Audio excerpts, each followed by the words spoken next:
ইফতার বাজারে এই নাস্তাগুলো অনেক চড়া দামে বিক্রি করে, আবার খেতেও ততটা ভালো লাগে না। বাসায় চাইলে খুবই সহজে আরও মজা করে বানাতে পারবেন এবং 2 থেকে 3 মাস ডিপ ফ্রিজে সংরক্ষণ করে রাখতেও পারবেন। সহজ রেসিপিতে শেয়ার করছি মজাদার এই নাস্তাটি। আমি রমজানের আগেই বানিয়ে নিয়েছি। ইফতারের সময় 10 মিনিট আগে শুধু ভেজে নিলেই হয়ে যাবে।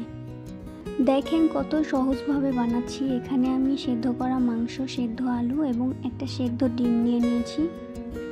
এটা শুধু আমি লবণ দিয়ে সেদ্ধ করে নিয়েছি। এবার সবগুলোকে ম্যাশ করতে হবে। ডিমটা বাদে আলু এবং মাংসগুলো ম্যাশ করে নিতে হবে। এবার এখানে দিয়ে দেব বাঁধাকপি কুচি, গাজর কুচি পরিমাণ মতো নেবেন আপনারা, ধনেপাতা কুচি, পেঁয়াজ কুচি, মরিচ কুচি। এরপর দিয়ে দিচ্ছি ধনিয়া গুঁড়া, জিরার গুঁড়া, গোলমরিচ গুঁড়া, মরিচের গুঁড়া এবং স্বাদমতো লবণ দিয়ে সেদ্ধ করা ডিমটাকে গ্রেট করে নিতে হবে।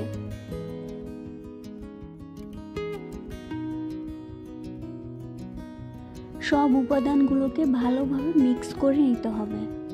যেহেতু এখানে কাঁচা সবজি ব্যবহার করা হয়েছে, তাই 10 মিনিট মেখে রেখে দিতে হবে নরম হওয়ার জন্য। এরপর পাউরুটি গুঁড়ো অ্যাড করতে হবে। পাউরুটি গুঁড়ো বা ব্রেড ক্রাম্বস আপনারা চাইলে বাসায় বানিয়ে নিতে পারেন অথবা দোকান থেকে কিনেও নিতে পারেন। আমি বাসায় বানিয়ে নিয়েছি। এখানে আমি একটা ছোট প্যাকেটের পাউরুটি নিয়েছি এবং এর সাইডগুলো আলাদা করে নিয়েছি এবং মাঝখানের অংশটুকু আলাদা করে নিয়েছি, কারণ আমি আজকে 2 রকমের ব্রেড ক্রাম্বস বানাবো। পাউরুটির সাইডের যে অংশটা আছে সেগুলো এখন ব্লেন্ডারে গুঁড়ো করে নিয়েছি। এরপর এগুলো চুলায় দিয়ে মিডিয়াম আঁচে কিছুক্ষণ ভালোভাবে ভেজে নিতে হবে। তাহলেই রেডি হয়ে যাবে ব্রেড ক্রাম্বস অথবা পাউরুটির গুঁড়ো। পাউরুটির সাদা যে অংশটা ছিল সেটার সাথে আমি ফুড কালার অ্যাড করে নিয়েছি যেন দোকানের মতো দেখা যায়। আর এখন লুকটা কিন্তু পুরো সেম দোকানের মতোই হয়েছে। আর আমি মনে করি দোকান থেকে এত দাম দিয়ে না কিনে বাসায় বানিয়ে না যায়। দেখেন এটার কালার কিন্তু দোকানের কালারের মতোই হয়েছে।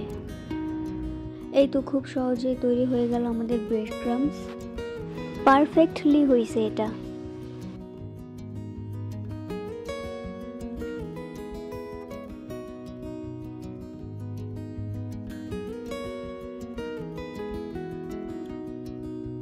ফিরে আসলাম 10 মিনিট পর। এখন আমি এটার বাইন্ডিংয়ের জন্য পাউরুটির গুঁড়োটা দিয়ে দিব। আপনারা চাইলে চালের গুঁড়ো ইউজ করতে পারবেন।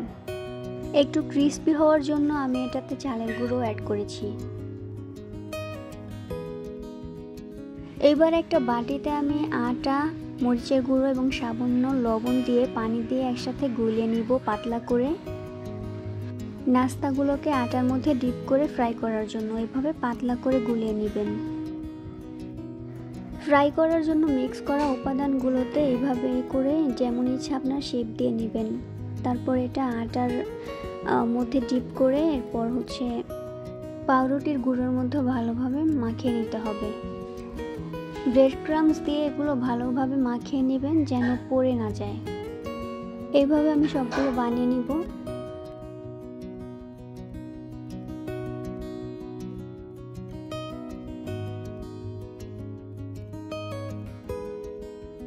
বানানোর পর এগুলোকে প্লেটে করে ডিপ ফ্রিজে কিছুক্ষণের জন্য রাখতে হবে।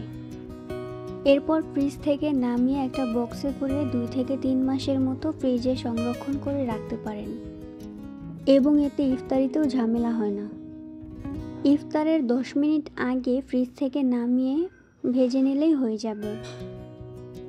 এরপর গরম গরম পরিবেশন করুন রোজার সময় মজাদার ইফতার অথবা বিকালের নাস্তা। আর এখন যেহেতু টমেটোর দাম কম, তাই আপনারা চাইলে বাসায়ও সসটা বানিয়ে নিতে পারেন। যেমন আজকে আমি এটার সাথে খাওয়ার জন্য বাসায় সস বানিয়ে নিয়েছি। দোকান থেকে কেনা সসে টমেটো থাকে কিনা সন্দেহ। এতে যদি আপনি বাসায় পারফেক্টভাবে বানাতে পারেন তাহলে ভালো। দেখেন টমেটো সসের কালারটা কত সুন্দর হয়েছে, একদম দোকানের মতো। এই যে হয়ে গেছে আমাদের প্রাণ টমেটো সস। দেখতে যেমন ভালো, খেতেও তেমন সুস্বাদু। এটা টেস্টটা অনেক পারফেক্ট হয়েছে। তো আজকের ভিডিওটা কেমন হয়েছে সবাই কমেন্ট করে জানাবেন আর আমার চ্যানেলটাকে লাইক, কমেন্ট এন্ড সাবস্ক্রাইব করে দিবেন। Thanks for watching. আল্লাহ হাফেজ।